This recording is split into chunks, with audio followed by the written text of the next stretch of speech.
Ini adalah Ini kisahku. adalah kisah saya. Halo teman-teman, apa kabar? Ada saya kembali, Aryan Surya, sahabat baik kamu dari Pagar Kehidupan. Ada sebuah hal yang selalu membuat saya tersenyum ya, yaitu ketika saya melihat kamu sendiri pun antusias untuk menonton video saya yang terbaru. Bener, seperti kali ini nih.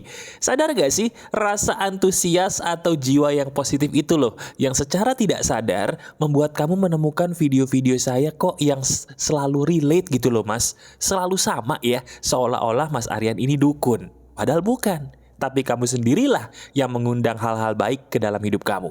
Nah, itu dia. Itu yang akan kita bahas di hari ini teman-teman. Ini topik menarik banget. Jadi ada satu kisah di portal berita online yang saya baca yang membuat saya terinspirasi untuk memberikan kamu sebuah ilmu emas lagi nih.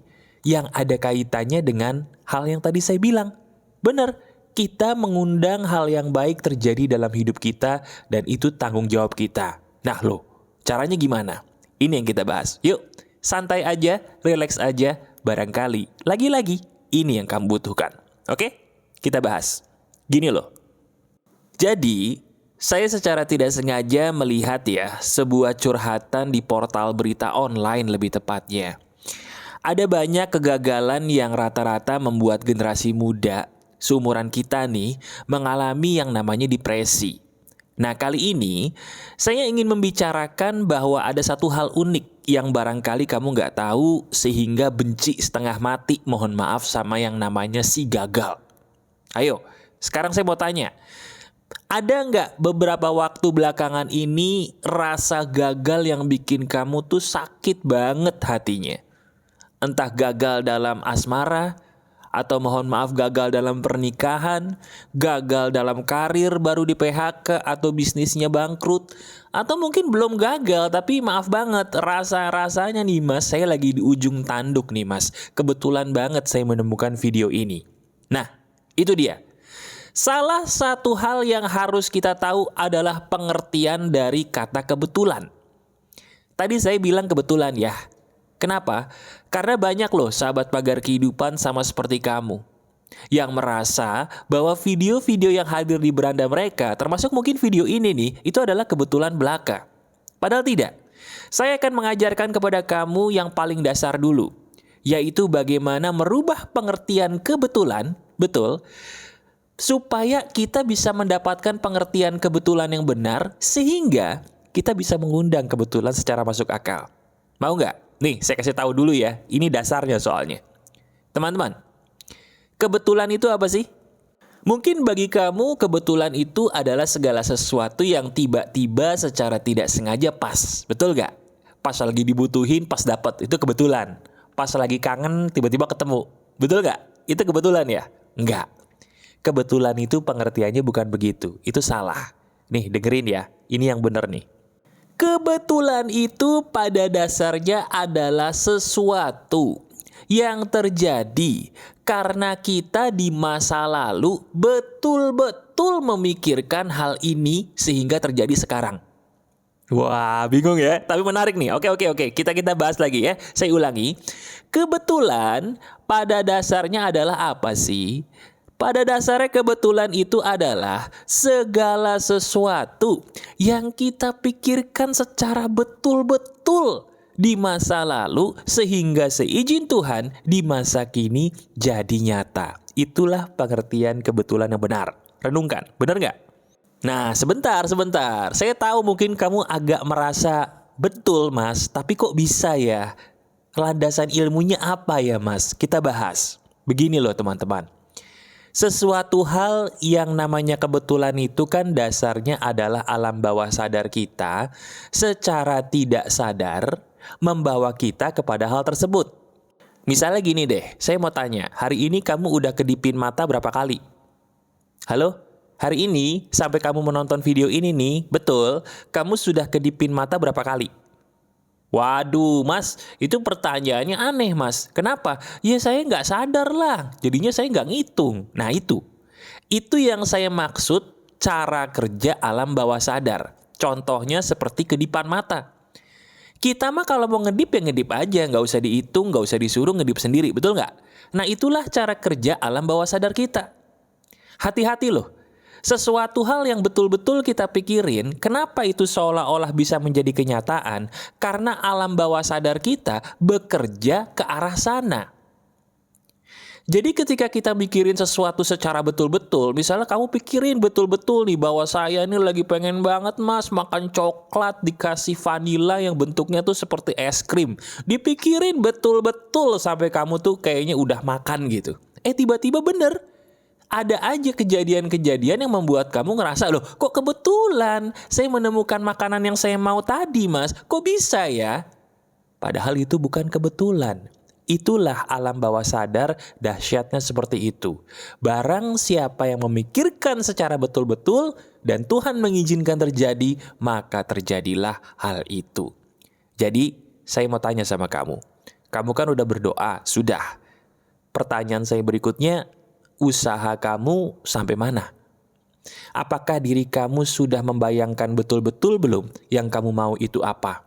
Atau jangan-jangan kamu cuma mau doang, tapi nggak pernah membayangkan betul-betul bagaimana caranya saya bisa mendapatkan hal itu.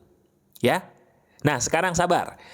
Kalau kamu pertanyaannya sama seperti saya, bagaimana mas cara saya bisa membayangkan supaya bisa terjadi? Bagaimana saya supaya bisa betul-betul mas membayangkan sesuatu yang Mas Aryan bilang tadi supaya benar seizin Tuhan jadi kenyataan? Ada caranya nggak mas? Ada.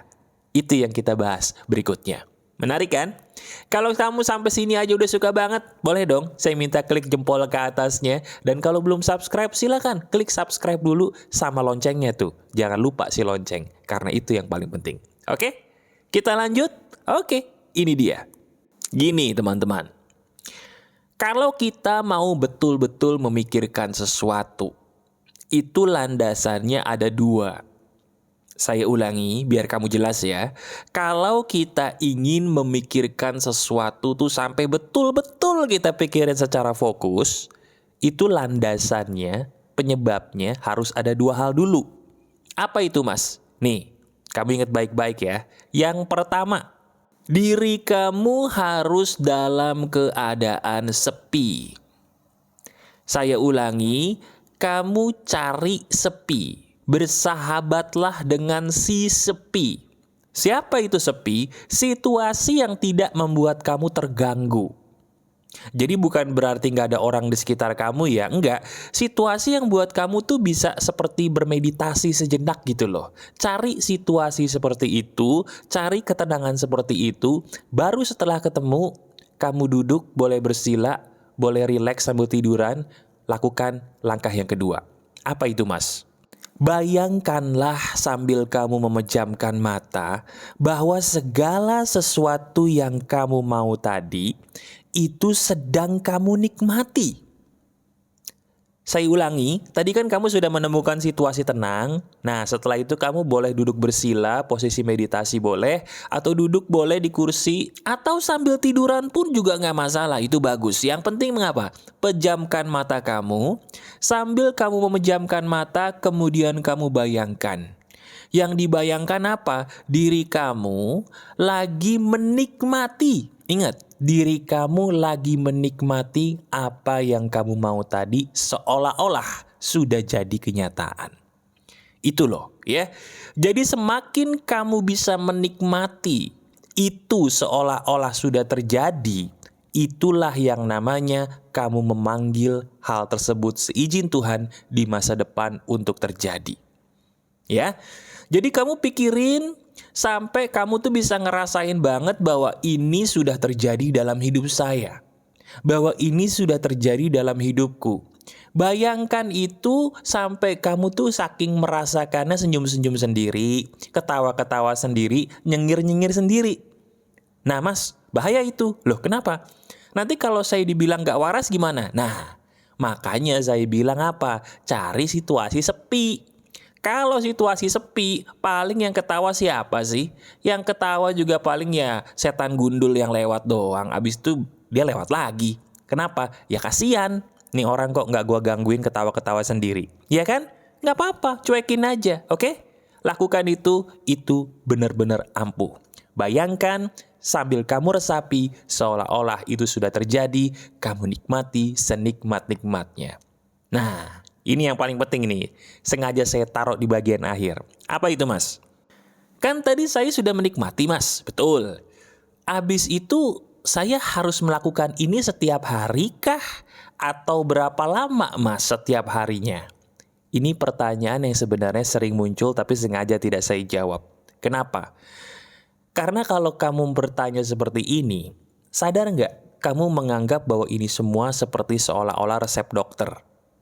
Hei, ini bukan resep dokter. Jadi kamu tidak perlu menanyakan dosisnya atau kapan melakukannya. Yang penting dengerin baik-baik. Lakukanlah ketika kamu memang benar-benar bisa melakukannya. Mau pagi, siang, malam boleh, mau berapa kali pun boleh. Yang penting kamu bisa melakukannya, lakukan. Nah, pertanyaan berikutnya, ini juga paling sering mengganggu nih. Kalau gitu, Mas, apakah ini benar bisa-bisa membuat saya mendapatkan apa yang saya mau? Dan kalau memang benar bisa, Mas, asik nih, kapan ya saya bisa mendapatkannya? Waduh, seolah-olah saya itu Tuhan gitu ya, astagfirullah gitu loh. Ngapain nanya pertanyaan kayak gitu kepada saya atau kepada orang-orang yang mengajarkan ilmu ini? Jawabannya tahu nggak apa? Kamu tidak akan mendapatkan ini semua. Loh, sebentar mas. Maksudnya apa, Mas? Kamu tidak akan mendapatkan ini semua karena kamu tidak butuh hal yang kamu pikirin tadi jadi kenyataan. Ini yang paling penting dan ini letak kesalahan kamu. Apa, Mas? Nih, dengerin ya. Ini pentingnya bukan main. Tolong diresapi, tolong difokuskan bagian ini nih. Ketika kita sudah melakukan itu, parameter keberhasilannya adalah kita sudah nggak mau lagi. Saya ulangi. Ketika kita sudah berhasil membayangkan seperti apa yang saya katakan tadi, seolah-olah kamu sudah mengalami, kamu meresapi, kan kamu mikirinnya betul-betul tuh, seolah-olah udah kejadian, betul nggak? Karena kamu ngerasa itu udah kejadian, kamu tuh jadi nggak mau lagi. Bukan nggak mau lagi karena empet atau kesel, enggak, tapi karena udah puas, karena udah ngerasa terpenuhi. Nah, ketika kamu sudah merasa puas, sudah terpenuhi, seolah-olah udah nggak mau lagi, di saat itulah keajaiban itu sedang ngantri untuk masuk ke dalam hidup kamu. Jadi kalau kamu masih ngarep, masih mau, masih berharap kapan, biasanya justru itu kagak datang-datang. Karena prinsip di semesta itu sama ya. Bener nggak sih? Ketika kita mencari akan menjauh, tapi ketika kita sudah berserah, sudah pasrah, itu malah mendekat dan dia membawa teman-temannya sebagai bonusnya. Nah, sekarang coba kita lihat hidup kita sendiri, coba kamu lihat hidup kamu sendiri. Bukankah kamu sering mengalami ini? Di saat kamu sedang mencari, kamu tidak menemukannya. Tapi di saat kamu berhenti mencari, kok malah dia datang, malah dia ketemu, bahkan kadang-kadang ketemunya bawa bonus. Datangnya bawa bonus yang tidak pernah kamu sangka-sangka. Itu kenyataan kan? Berarti secara tidak sadar kamu sudah membuktikan bahwa apa yang saya katakan ini benar. Oke? Jadi sekarang silakan kamu resapi aja hal sederhana ini. Dan satu lagi saya mau kasih tahu sengaja di bagian akhir nih. Saya sudah membuka member. Ya, member saya sudah ada di Pagar Kehidupan. Dan di video-video member itu kamu kalau pengen tahu tentang hukum tarik-menarik, law of attraction, ilmu seperti ini, the secret, itu bisa banget caranya gimana. Kamu jadi member dulu. Cara gabungnya bagaimana? Lihat deskripsi, ada link paling atas, tinggal kamu sentuh aja. Bayar sih, tapi bayarnya murah kok. Lebih murah dari pulsa kamu setiap bulan. Ya, jadi dengan uang segitu dan ilmu yang kamu dapatkan, ya itu mah harusnya ya kamu merasa sangat amat beruntung dan bersyukur. Oke? Kamu suka dengan ilmu ini, kamu suka menjadi member. Kamu suka dengan Pagar Kehidupan, kamu bakal suka menjadi sahabat Pagar Kehidupan yang lebih dalam bersama saya ya. Pahami ilmu ini, resapi, bagikan, dan klik jempol ke atasnya kalau ini benar-benar cocok bagi hidup kamu ya. Coba deh kamu praktekin ini. Ini benar kan? Kok bisa ya lagi-lagi relate dan menampar buat hidup kamu? Oke? Masih ada saya, Aryan Surya, sahabat baik kamu selalu dari Pagar Kehidupan. Tetap keep the spirit, keep sharing, and keep loving. Bye-bye.